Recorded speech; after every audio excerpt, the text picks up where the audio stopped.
जिला परिषद चुनाव को लेकर इस बार तैयारी जोर शोर से चल रही। सभी प्रत्याशी अपने प्रचार प्रसार में लगे हुए हैं, लेकिन चर्चा का विषय है जिला परिषद का क्षेत्र संख्या 13। इस सीट को लेकर इस बार काफ़ी चर्चाएं हो रही हैं। बता दें कि पिछले बार इस सीट से अशोक सिंह ने चुनाव लड़ा था और वो विजेता भी रहे थे, लेकिन इस बार वो चुनाव नहीं लड़ रहे हैं। इस सीट पर इस बार दावेदार हैं एजाज अहमद एक तरफ, तो वहीं दूसरी ओर सिंदरी के पूर्व विधायक रह चुके फूलचंद मंडल की बहू रीना मंडल इस बार इस सीट से लड़ रही हैं, जिसे लेकर लगातार इन दोनों की ओर से प्रचार प्रसार किया जा रहा है। क्या कुछ रिस्पांस मिल रहा है, हम इन दोनों प्रत्याशियों से बातचीत करते हैं और जानने का प्रयास करते हैं कि इस बार अगर वो जीत जाते हैं तो उनकी ओर से इस क्षेत्र के लोगों के लिए क्या कुछ किया जाएगा और साथ ही साथ इन दोनों को कैसा रिस्पांस मिल रहा है, इसके बारे में ही जानकारी हासिल करेंगे।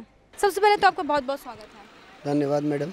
आपसे सबसे पहला सवाल ये रहेगा कि क्योंकि ये जो क्षेत्र है 13 संख्या, यहाँ पे इस बार महिलाओं के लिए आरक्षित करके रखा गया। इस बार कई ऐसी जगह है, उसके बावजूद भी आप इस बार चुनाव में उतरे, क्या कुछ सोच कर आप आए हैं? देखिए, ये महिलाओं का चुनाव क्षेत्र जो घोषित किया गया है राज्य सरकार के द्वारा, तो ये हमारी धर्मपत्नी नाजिश रहमानी चुनाव लड़ रही हैं, जिनका छाप चूड़ी छाप है। और ये 7 साल के बाद जब चुनाव आया तो लगभग सभी प्रत्याशी अभी उतरे हैं। और मैं 7 साल से चुनाव जब हार गया था, नेक्स्ट बार मैं खुद कैंडिडेट था, और उस टाइम से मैं क्षेत्र में हर एक के सुख दुख में खड़ा हूं। और इसका मुझे आज फल मिल रहा है कि सभी जनता जनार्दन मुझे बहुत ही प्रेम दे रहे हैं और वो मुझे आशा है कि मैं काफ़ी वोटों से विजय होऊंगा।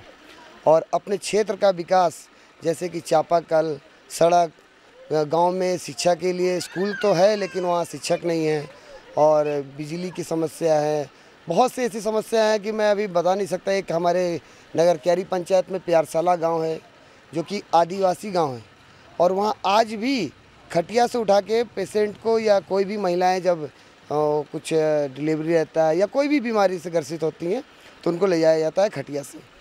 लोगों की नज़र इस बार इसलिए टिकी हुई है इस सीट पे क्योंकि इस सीट पे विधायक रह चुके फूलचंद मंडल की बहू भी लड़ी हैं। तो क्या लगता है आपको कि आपकी ओर से कैसा टक्कर आप देने वाले हैं इस बार? देखिए, ये बहुत अच्छा सवाल है। 2015 में जब चुनाव हुआ था तो मैं लड़ा था, और उस टाइम माननीय विधायक फूलचंद मंडल जी विधायक सिटिंग विधायक थे। उस टाइम जब मैं लड़ा था तो मैं फर्स्ट से कुछ पीछे लगभग 102 वोट से हारा था, और विधायक के घर से भी लड़े थे तो वो लगभग काफ़ी पीछे थे।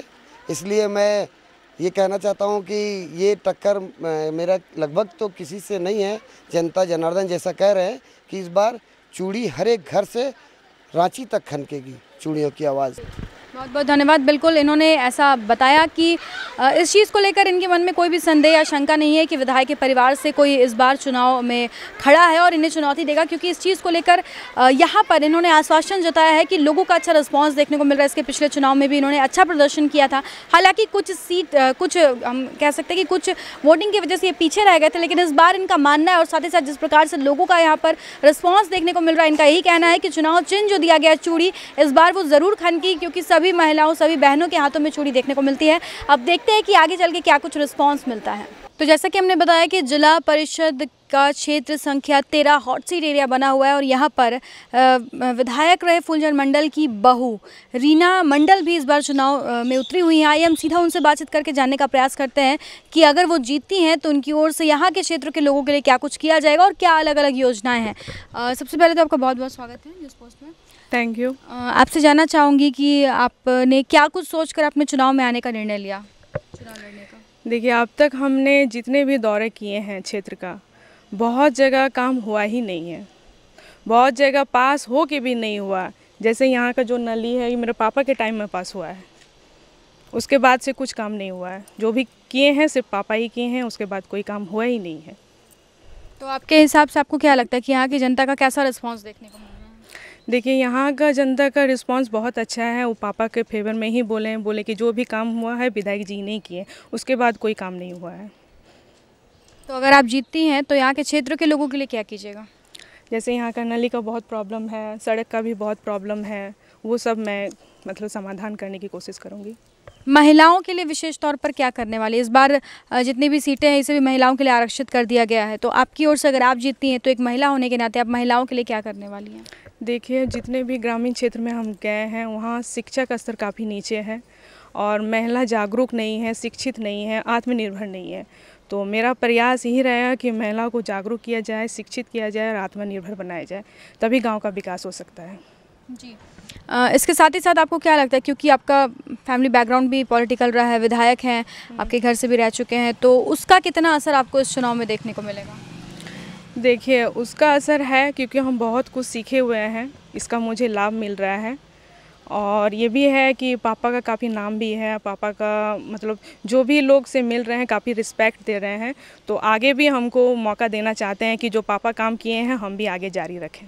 तो जैसा कि आपने सुना, हमने जब एजाज़ अहमद से बातचीत की तो उन्होंने बताया कि इस बार वो चुनाव प्रचार को लेकर लगे हुए हैं और काफ़ी अच्छा रिस्पांस मिल रहा है, क्योंकि उनका चुनाव चिन्ह चूड़ी है। उन्होंने बताया कि उन्होंने काफ़ी कॉन्फिडेंस के साथ ये कहा कि इस बार चूड़ी खनकेगी। अब देखते हैं कि क्या कुछ रिजल्ट्स निकलता है।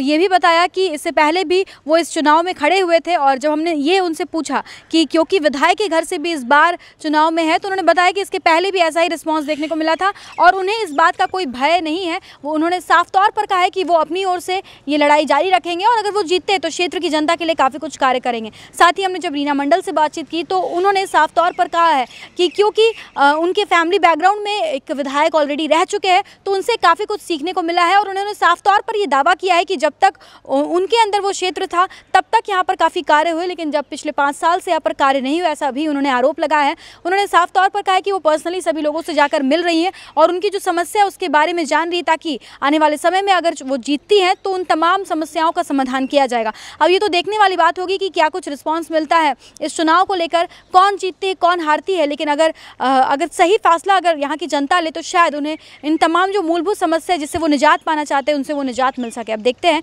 कि आने वाले समय में इस क्षेत्र के लोगों को क्या कुछ उपहार मिलता है अपने जनप्रतिनिधि से। अपने सहयोगी प्रकाश के साथ Shambhavi Singh, the news post, Dhanbad.